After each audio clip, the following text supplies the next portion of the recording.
हज़रत जलालुद्दीन रूमी शाम को खादिम हाजिर होता था तो आप पूछते थे कि आज हमारे लंगर में कुछ बाकी है, कुछ रह गया, कि उनकी सीरत में है।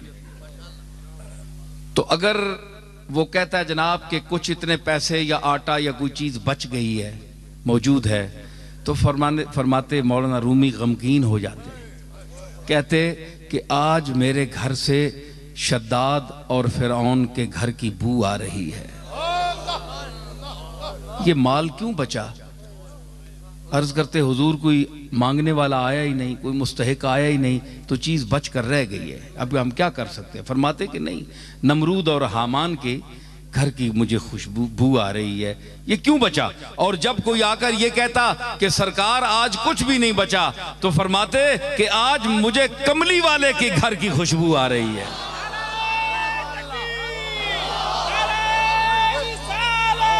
तो मुझे कहाँ की? जनाब कमली वाले के घर की खुशबू आ रही है। क्यों? इसलिए कि वो भी आपके घर में भी कुछ नहीं होता था, सब कुछ होते हुए। मैं ये अर्ज कर रहा था कि इस तबके को अल्लाह ने ला यालमून में शुमार किया, और जो गरीब तबका है, वस्बिर नफ्सका मअल्लज़ीना यदऊन रब्बहुम बिलगदात वल अशीय्य युरीदून वजहा। यही देखिए क्या खिताब है मूसा अलैहिस्सलाम से, और फिरौन के जिक्र किस अंदाज से है, और मैं उस गरीब तबके का अब जिक्र कर रहा हूं कुरान मजीद के ही हवाले से, जिसको मैं रसूलुल्लाह सल्लल्लाहु ताला अलैहि वसल्लम को अल्लाह ताला तालीम दे रहा है। वस्बिर नफ्सका मअल्लज़ीना, ऐ मेरे रसूल अपने आप को जमाए रख, मुत्तसिल रख, मअल्लज़ीना यदऊन रब्बहुम बिलगदात वल अशीय्य, जो अपने रब को पुकारते हैं रात और दिन, और सिर्फ उसकी रजा के तालिब हैं। तफसीरें उठाकर देख लें कि वो तबका कौन था। हजरत खबाब थे, जनाब अबू हुरैरा थे, हैं जी, अम्मार थे, बिलाल थे, सुहैब रूमी थे। ये वो तबका था जो गरीब तरीने हल्का सहाबा था, जिनके पास ना कोई खाने की रोटी थी। उलमा ने लिखा कि ये असहाबे सुफ़ा जो 70 आदमी वहां बैठा करते थे सरकार के जलवागाह के सामने, तो वहां जो बैठे रहते थे और जो टिकटिकी बांधकर दरवाजे की तरफ देखते रहते थे। कुछ पैसा नहीं था, न कोई खाने को, न ओढ़ने को, न बिछोना, कुछ भी नहीं, घर छोड़कर आए थे। कौन घर छोड़ता है? कौन घर छोड़ता है? ये आजकल भी एक तबका है जो चंद दिनों के लिए घर छोड़ता है। तो आप ये ना समझें कि ये भी उन सहाबा के इत्तिबा में छोड़ रहा है, उनकी शान और है जी, वो और शान है, ये और अंदाज है, इसके पीछे और बड़ी बातें हैं। अल्लाह करे कि सही नीयत हो तो हमें खुशी होगी। लेकिन उनको देखिए कि जो घर छोड़कर कमली वाले के दरवाजे पर बैठे, हुजूर ने उनको क्यों मना नहीं किया? मैं यहां एक बात करता हूं भाई, इधर देखो मुझे, मैं अब जाने वाला हूं, जा रहा हूं मैं। हुजूर ने उन्हें क्यों मना नहीं किया? अपना घर छोड़ा, अपने बाल बच्चे छोड़ दिए, मेरे दरवाजे पर क्यों बैठे हो? जाओ अपने घर। कोई हदीस मुझे बताएं कि सरकार ने उनको उठाया हो? नहीं उठाया, बैठे रहे सारी उम्र, है जी। उन्होंने भी कहा, है जी, कि हम उठने वाले नहीं हैं। ला बिठाया तेरे कूचे में खुदा ने हमको ला बिठाया, तेरे कूचे में खुदा ने हमको ला बिठाया, तेरे कूचे में खुदा ने हमको। न उठे हश्र भी आए जो उठाने हमको, न उठे हश्र भी आए जो उठाने। हम नहीं उठने वाले।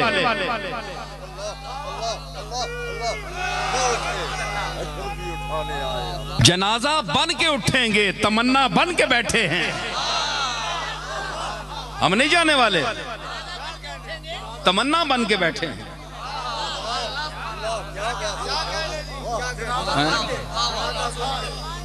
तो हुजूर ने उनको उठाया नहीं, जाओ अपने घर बार जाओ, संभालो, बच्चों को देखो।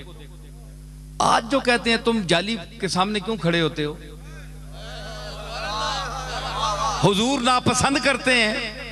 वहां ऊपर आयत लिखी हुई है, ला तरफऊ अस्वातकुम फौका सौतिन नबी। हालांकि ये बात नहीं है कि कोई वहां कोई गुस्ताखी के लिए ऊंची आवाज करता है। हर आवाज का ऊंचा होना तो गुस्ताखी नहीं है। तो जो तो तुम गले फाड़ फाड़ कर अल्लाह से मांगते हो, तो ये अल्लाह की गुस्ताखी है। अल्लाह बड़ा है कि रसूल बड़ा है?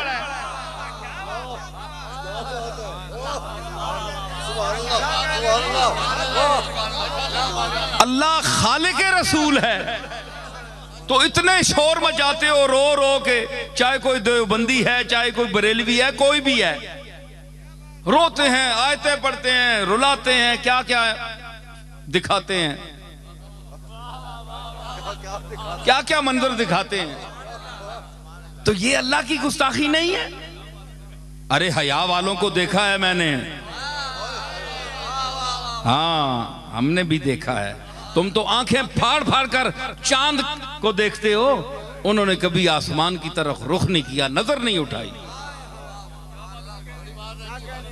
ये मुफ्ती साहब के बैठे हैं, ये मुफ्ती ज़हरुल्लाह, इनके चचा मौलाना फरीदुद्दीन साहब, मैंने उनको देखा है, मुझे याद आ गई बात। तो मैं छोटा होता था तो वो मस्जिद से, गोल्डा शरीफ मस्जिद से कई मर्तबा निकलते थे बाहर, तो मैंने कभी उनको आंख उठाकर ऊपर देखते नहीं देखा, हमेशा नजर नीचे जमीन पर। मैंने अपनी आंखों से देखा है, जो मैं महसूस करके बयान कर रहा हूं। ये तो एक आदमी था ना, तो ये जो तबका है इस तरह के सुलहा का, तो उन्होंने उसकी जात की शर्म की वजह से ऊपर कभी देखा भी नहीं। वो लोग थे। आज उलमा में वो तबका कहां है? हमने वो चेहरे भी देखे। तो हुजूर ने कभी नहीं फरमाया कि तुम उठ जाओ। तो जो अपनी जाहिरी जिंदगी में 24 घंटे बैठे हुए असहाबे सुफा को नहीं कहता कि तुम उठ जाओ।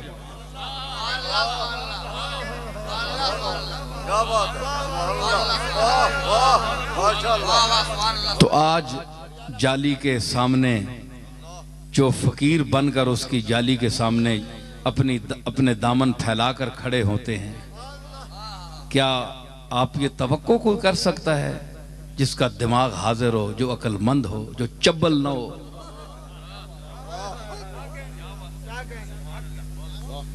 हैं? तो वो कोई,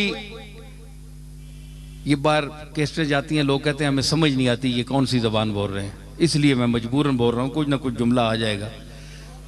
तो वो जिस वक्त फिर जरा शबाब पे आता है ना मसला, तो फिर निकल जाते हैं जुमले।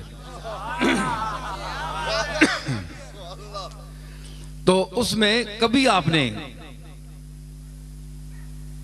नहीं फरमाया, किसी बैठे हुए को नहीं फरमाया कि तुम उठ जाओ। ये तो तुम्हारे घर भी कोई आ जाए तुम उठाते हो? जो इतराज करता है वो घर से किसी आए को उठाता है, या दरवाजा बंद करता है, या कहता है जाओ दफा हो जाओ, निकल जाओ। तुम इतने तमीज वाले हो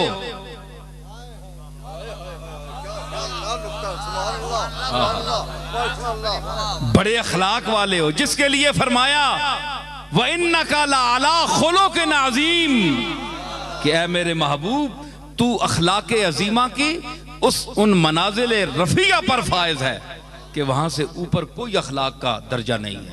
मैंने तुझे वो खुल्क अजीम देकर भेजा। तो तुम क्या समझते हो जो उसकी जाली के सामने जाते हैं हुजूर की तबीयत पर बोझ पड़ता है? तू किसी को भी उठाता नहीं अपने दर से, तू किसी को भी उठाता नहीं अपने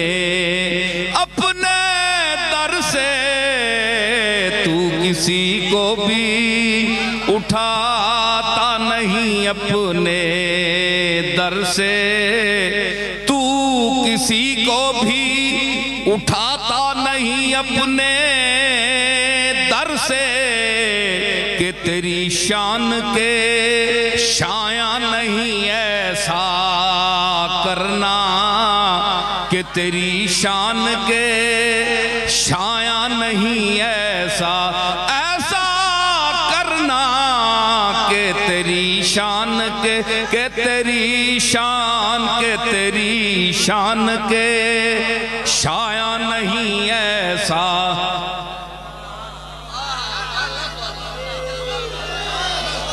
ये तेरा काम है ऐ आमिना के दुर्रे यतीम, ये तेरा काम है ऐ आमिना के दुर्रे यतीम, सारी उम्मत की शफाअत तने तन्हा करना, सारी उम्मत की शफाअत तने तन्हा करना, सारी उम्मत की शफाअत तने तन्हा